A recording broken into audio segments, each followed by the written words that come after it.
মীন ৰাশিৰ জাতক জাতিকাসকলৰ বাবে 20ৰ পৰা 31 মাৰ্চ 2026লৈ সময়খিনি একেবাৰে সাধাৰণ নহয়।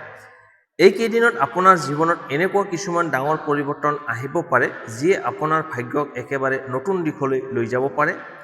এই সময়ছোৱাত কেতিয়াবা আপুনি অপ্ৰত্যাশিত লাভ পাব পাৰে, আকৌ কেতিয়াবা কিছুমান পৰীক্ষাৰ সন্মুখীন হ'ব লাগিব পাৰে।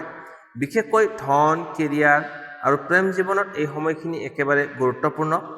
কিন্তু ডাঙৰ কথা হৈছে এই 11 দিনত আপুনি যি সিদ্ধান্ত ল'ব সেইটোৱে আপোনাৰ আগন্তুক দিনবোৰৰ ভিত্তি গঢ়ি তুলিব।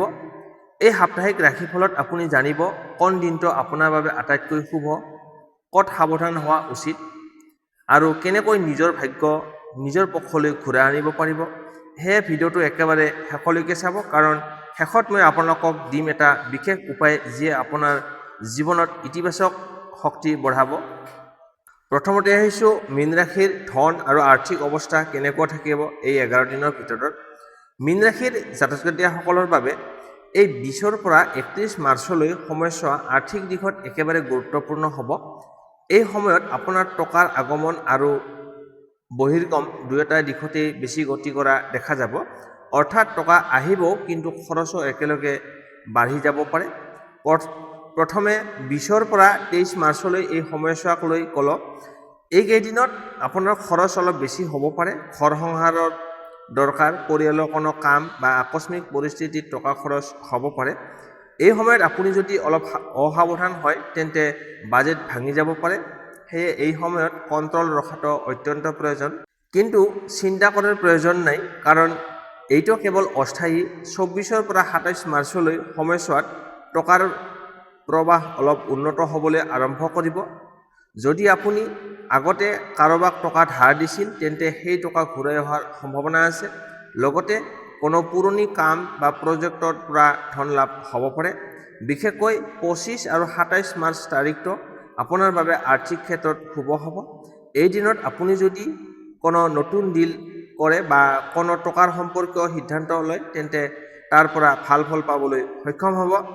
এতিয়া হয় চাকৰি কৰা লোকসকলৰ কথা। এই সময়ত আপোনাৰ ইনকাম স্থিৰ থাকিলেও অতিৰিক্ত ইনকামৰ সুযোগ আহিব পাৰে, যেনে বোনাছ, ইনচেণ্টিভ বা পাৰ্ট টাইম কাম। কিন্তু ইয়াত এটা ডাঙৰ সতৰ্কবাণী আছে। লোভত পৰি কোনো সন্দেহজনক স্কিমত টকা লগাব নালাগে। সকলো সিদ্ধান্ত ঠাণ্ডা মগজুৰে লওক। ব্যৱসায় কৰা লোকসকলৰ বাবে এই সময়তো অলপ উঠা-নমা দেখা যায়। আৰম্ভণিতে লাভ কম হ'ব পাৰে, কিন্তু 26 তাৰিখৰ পিছত ব্যৱসায়ত গতি বাঢ়িব। নতুন গ্ৰাহক, নতুন সুযোগ আৰু লাভজনক চুক্তি পোৱাৰ সম্ভাৱনা আছে। যদি আপুনি অনলাইন বা নতুন আইডিয়াৰ কাম কৰে তেন্তে এই সময়ত আপোনাৰ বাবে বিশেষ লাভজনক হ'ব পাৰে।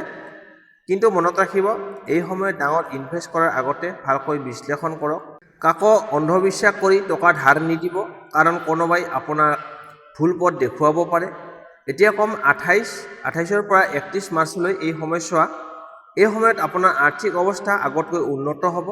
কিছুমান আকস্মিকভাৱে আপোনাৰ ধন লাভ বা নতুন উৎসৰ পৰা টকা আহিব পাৰে।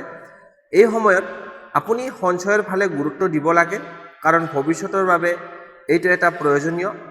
এই গোটেই সময়ছোৱা কিছুমান বিশেষ কথা মনত ৰাখিব লাগিব। অপ্ৰয়োজনীয় খৰচ সম্পূৰ্ণ বন্ধ কৰক। যিমান পাৰে সঞ্চয় কৰক। কোনো নতুন লোন লোৱাৰ আগতে দুবাৰ ভাবি চিন্তি লওক। আৰু টকাৰ ক্ষেত্ৰত কাৰো ওপৰত অন্ধবিশ্বাস নকৰিব। শুভ তাৰিখ 25, 27, 29 আৰু 31 মাৰ্চ। এই দিনবোৰত ধন লাভ বা ভাল সুযোগ পাব পাৰে। অশুভ সময় তাৰিখ 22 আৰু 23 মাৰ্চ।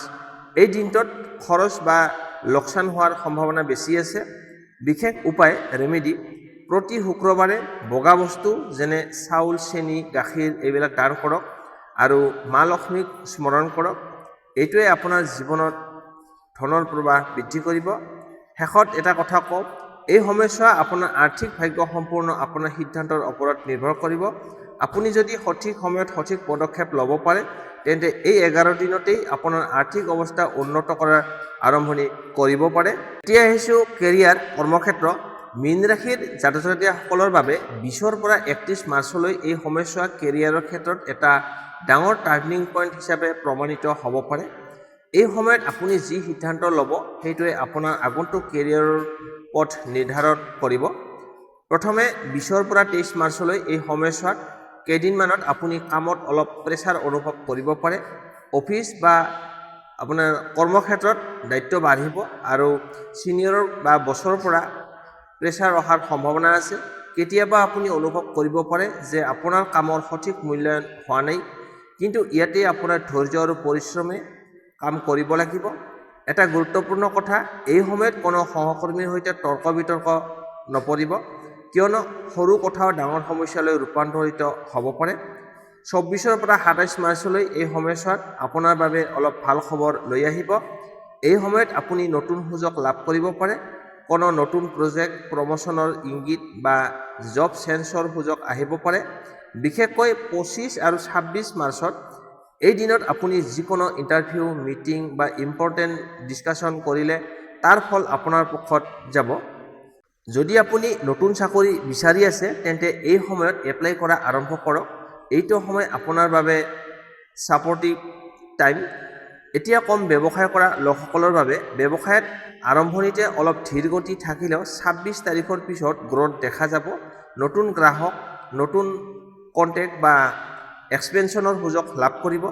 যদি আপুনি নিজৰ ব্যৱসায় আৰম্ভ কৰিবলৈ ভাবিছে, এই সময়ত প্লেনিং আৰম্ভ কৰক, কিন্তু একেবাৰে শেষ নকৰিব। 28ৰ পৰা 31ত আৰম্ভ কৰিলে বেছি ভাল ফল লাভ কৰিব। 28ৰ পৰা 31 মাৰ্চলৈ এই সময়ছোৱা আপোনাৰ কেৰিয়াৰত এনেধৰণৰ কনফিডেন্স বৃদ্ধি পাব, আপুনি নিজৰ কামত ফ'কাছ কৰিব পাৰিব আৰু ছিনিয়ৰ লোকসকলৰ পৰা প্ৰশংসা লাভ কৰিবলৈ সক্ষম হ'ব। এই সময়ত আপোনাৰ ভিতৰত লিডাৰশ্বিপ কোৱালিটি দেখা যাব। আপুনি আনক লিড কৰিব পাৰিব আৰু আপোনাৰ মতামতক গুৰুত্ব দিয়া হ'ব। কিন্তু সাৱধানতা, কোনো শ্বৰ্টকাট লৈ সফলতা পাবলৈ চেষ্টা নকৰিব। অফিচ পলিটিক্সৰ পৰা দূৰত থাকক, নিজৰ কামত কনচিষ্টেঞ্চি ৰাখক। শুভ সময় তাৰিখ 25, 26 আৰু 30 মাৰ্চ এই দিনবোৰত কেৰিয়াৰৰ বাবে অত্যন্ত শুভ হ'ব। অশুভ সময় 21 আৰু 22 মাৰ্চ এই দুটা দিনত ভুল বুজাবুজি বা টেনশ্যন আহিব পাৰে। বিশেষ টিপছ, প্ৰতিদিনে কাম আৰম্ভ কৰাৰ আগতে 2 মিনিট নিজৰ লক্ষ্য গ'ল মনত ৰাখক। এইটোৱে আপোনাৰ ফ'কাছ আৰু প্ৰডাক্টিভিটি বঢ়াব। ৰেমেডিছ, বুধবাৰে সেউজীয়া বস্তু যেনে সেউজীয়া শাক পাচলি দান কৰক। এইটোৱে কেৰিয়াৰত বাধা কমাব আৰু সফলতা বৃদ্ধি কৰিব। শেষ কথা, এই 11 দিনত আপোনাৰ কেৰিয়াৰৰ বাবে একেবাৰে ডিচিচিভ সময়। আপুনি যদি ধৈৰ্য, বুদ্ধি আৰু সঠিক সময়ত সঠিক পদক্ষেপ ল'ব পাৰে তেন্তে এই সময়তেই আপোনাৰ জীৱনত ডাঙৰ সফলতাৰ দুৱাৰ খোল খাই যাব। এতিয়া আহিছোঁ প্ৰেম আৰু দাম্পত্য জীৱন 20ৰ পৰা 31 মাৰ্চ। মীন ৰাশিৰ জাতক জাতিকাসকলৰ বাবে 20ৰ পৰা 31 মাৰ্চলৈ সময়ছোৱা প্ৰেম আৰু দাম্পত্য জীৱনত বহুত গুৰুত্বপূৰ্ণ। এই সময়ত আপোনাৰ সম্পৰ্কত কেতিয়াবা গভীৰতা বাঢ়িব, আকৌ কেতিয়াবা সৰু ভুল বুজাবুজিৰ বাবেও দূৰত্বতা আহিব। অৰ্থাৎ এই সময়ত আপোনাৰ সম্পৰ্কত বুজাবুজি আগবঢ়াটো অত্যন্ত প্ৰয়োজন। প্ৰথমে 20ৰ পৰা 23 মাৰ্চলৈ এই সময়ছোৱাত এইকেইদিনত প্ৰেম জীৱনত অলপ উঠা-নমা দেখা যাব পাৰে। আপোনাৰ আৰু আপোনাৰ প্ৰিয়জনৰ মাজত সৰু কথাক লৈ তৰ্ক বিতৰ্ক হ'ব পাৰে।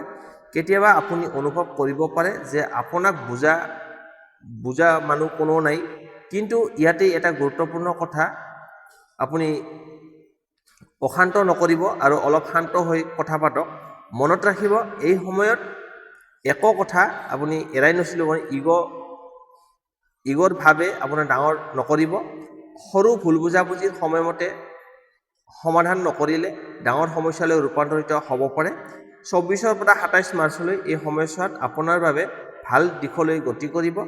এই সময়ত আপোনাৰ সম্পৰ্কত পুনৰ মিঠাচ আহিব।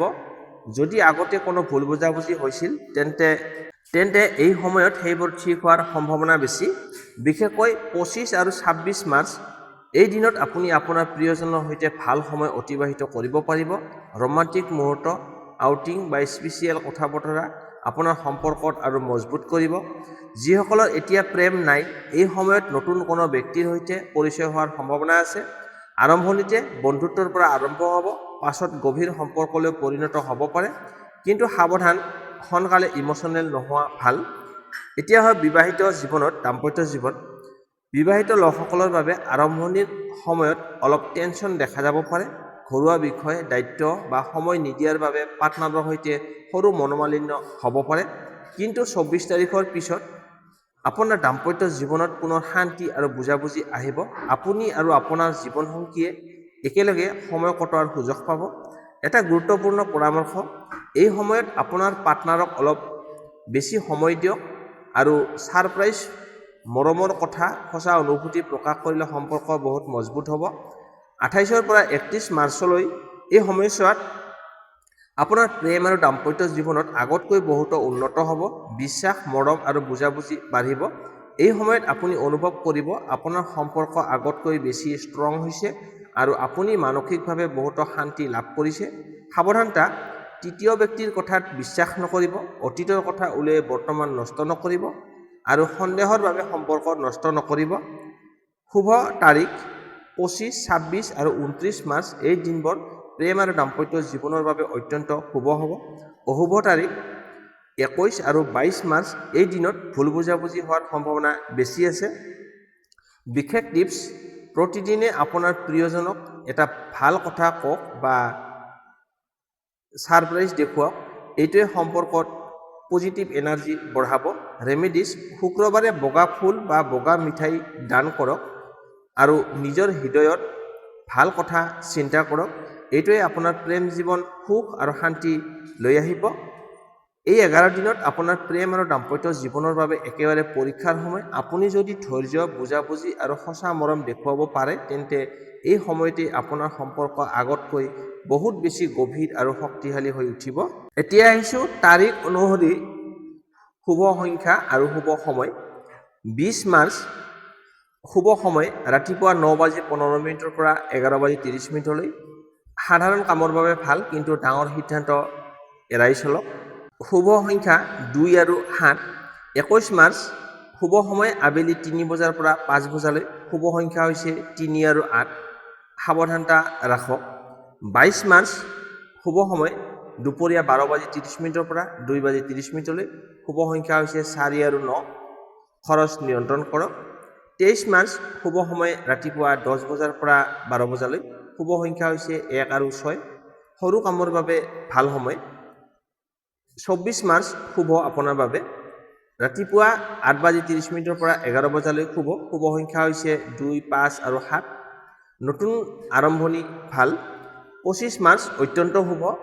শুভ সময় ৰাতিপুৱা 9 বজাৰ পৰা 11:45। শুভ সংখ্যা হৈছে 1, 3 আৰু 9। ধন আৰু কেৰিয়াৰৰ বাবে বেষ্ট। 26 মাৰ্চ শুভ দুপৰীয়া 1 বজাৰ পৰা 3:30 শুভ। শুভ সংখ্যা হৈছে 4, 6 আৰু 8।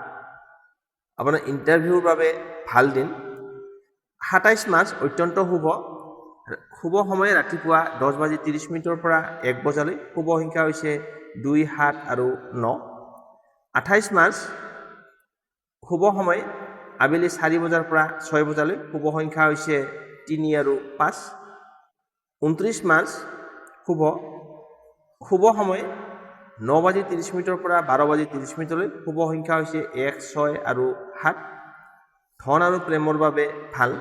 30 মাৰ্চ শুভ সময় দুপৰীয়া 2 বজাৰ পৰা 4 বজালৈ। শুভ সংখ্যা হৈছে 4 আৰু 8। সাধাৰণ দিন। 31 মাৰ্চ অত্যন্ত শুভ। শুভ সময় ৰাতিপুৱা 8 বজাৰ পৰা 10:30। শুভ সংখ্যা হৈছে 1, 2 আৰু 9। সকলো কামৰ বাবে বেষ্ট দিন। এয়া আছিল মীন ৰাশিৰ জাতক জাতিকাসকলৰ বাবে 20 পৰা 31 মাৰ্চ 2026। এই সময়ছোৱা একেবাৰে সাধাৰণ নহয়। এই 11 দিনতে আপোনাৰ জীৱনত ডাঙৰ পৰিৱৰ্তনৰ আৰম্ভণি হ'ব পাৰে। এই সময়ত আপুনি যি সিদ্ধান্ত ল'ব, যি পথ বাছনি কৰিব, সেইটোৱে আপোনাৰ আগন্তুক দিনবোৰৰ সফলতা বা সমস্যাৰ দিশ নিৰ্ধাৰণ কৰিব। সেয়ে অলপ সাৱধান, অলপ বুদ্ধি আৰু নিজৰ ওপৰত বিশ্বাস ৰাখক। মনত ৰাখিব, সঠিক সময়ত সঠিক পদক্ষেপেই ভাগ্য সলনি কৰে আৰু আপোনাৰ ভিতৰতেই আছে সেই শক্তি যিয়ে আপোনাক আগলৈ লৈ যাব পাৰে। যদি এই ৰাশিফলটো আপোনাৰ বাবে উপকাৰী হৈছিল, তেন্তে ভিডিঅ'টো লাইক কৰক, চেনেলটো ছাবস্ক্ৰাইব কৰক আৰু আপোনাৰ বন্ধু বান্ধৱীৰ লগতো ভিডিঅ'টো শ্বেয়াৰ কৰক আৰু কমেণ্টত নিশ্চয় জনাব আপোনাৰ ৰাশি কি আৰু এই সময়ত আপোনাৰ বাবে কেনেকুৱা গৈছে। পুনৰ লগ পাম আগন্তুক নতুন ভিডিঅ'ত নতুন ৰাশিফলৰ সৈতে। ধন্যবাদ।